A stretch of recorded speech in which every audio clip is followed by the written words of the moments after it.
ยอนั่งข่าวกีก็เมื่อบึงเจ้าเดะโครงการรับเหมาพื้นฐานโครงล่างอมกอก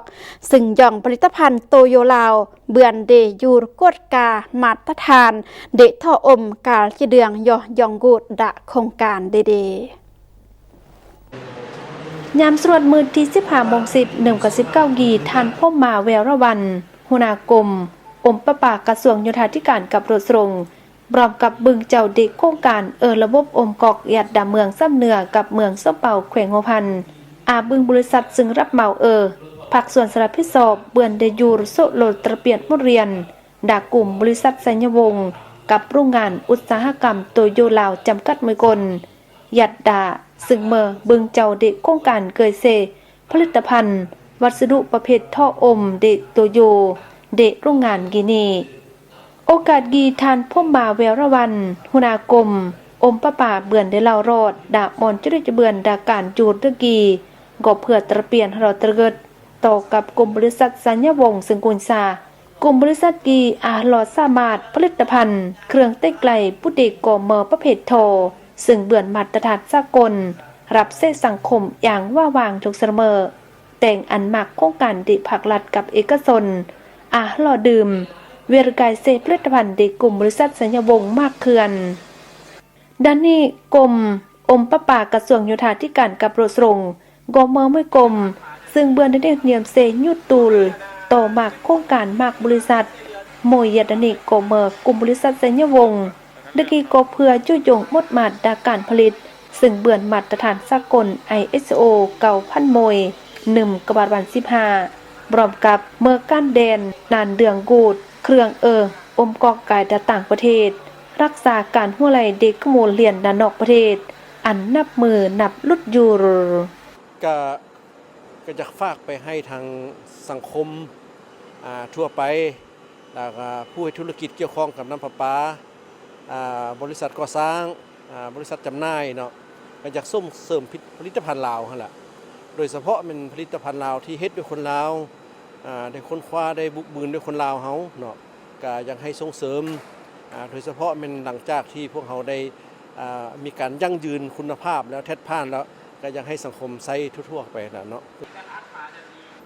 ถือข้าพเจ้ามีความรู้สึกตื่นเต้นเป็นอย่างยิ่งโดยเฉพาะมันมาเห็นโรงงานบ่นึกบ่ฝันว่าแล้วก็บ่ทันเห็นว่าโรงงานคนลาวสามารถเฮ็ดได้มีความยิ่งใหญ่ในนี้เนาะถือว่าคนลาวเฮ็ดคนลาวใช้คนลาวได้ลาวเจริญก็สมความภาครัฐที่เพิ่นได้สนับสนุนมาเนาะคันสิเว้าแล้วก็เป็นบริษัทที่มีความสามารถสูงแล้วก็สามารถผลิตพอนี่ได้ถือว่าได้มาตรฐานสากลว่าซั่นซะเฮ็ดเวียกพวกเขาก็ได้สั่งคันสิเว้าแล้วก็ได้สั่งทอกับบริษัทกลุ่มสัญญวงศ์นี่หลายๆโครงการผ่านมาแล้วเนาะกลาดการยูรกวดกาทดสอบแนวรึกเบือนต่อสภาพพื้นฐานเดียผลิตภัณฑ์ทออมเด็กกลุ่มบริษัทสัญญวงศ์เดกีบึงเจ้าเด็กโครงการวิสาการเซียวซานเมื่อโกเบือนเดปังเกรหลอตึกเหล่าซายันตอนกระบวนการผลิตมากแนวเดโรงงานกีแนวละเอียดเลอเดเนียมเซคุณภาพฮาลอสะอาดปลอดภัยอาสารเคมียักยอมเมียบการเดมาตรฐานสากลอย่างเสมอและจุดประสงค์อยู่ในมือนี้แผนกโภคาพาเจ้าได้รับเกียรติเชิญจากกรมน้ำประปากระทรวงยทขแล้วก็กลุ่มบริษัทสัญญาวงศ์ได้ให้มากวดกามาตรฐานระบบถอนำประปาที่จะนำใส่เข้าโครงการนำประปาเมืองสำเหนือและเมืองโซเบาแขวงหัวพันและผ่านการกวดกาพวกเฮาก็ได้เห็นทางด้านคุณภาพของการผลิตถอของกลุ่มบริษัทสัญญาวงศ์เป็นตัวเป็นโรงงานผลิตถอตู้โยลาวนี้ที่ว่าเห็นว่าได้รับมาตรฐานดีพอสมควรแล้วก็ได้อยู่ในเกณฑ์ของมาตรฐานของสากลแล้วก็ถูกต้องตามระเบียบการของโครงการพวกเฮาได้วางออกมาแต่ว่าเดี๋ยวนี้ก็ดีอกดีใจน้ำเพิ่นที่ได้มีโรงงานเป็นของคนลาวเฮาเนาะแล้วเฮาก็ได้ซ้ำใช้ผลิตภัณฑ์ลาวผ่านมาก็เคยไปซื้อน้ำจากประเทศใกล้เคียงเนาะเป็นประเทศเวียดนามเป็นประเทศจีนเนาะ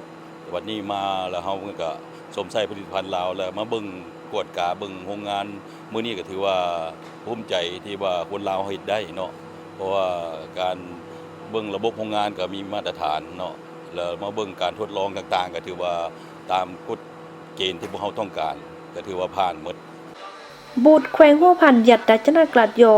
โกเบือนเกยเซ วัสดุ ประเภทท่ออมเด็กกลุ่มบริษัทแสนยวงศ์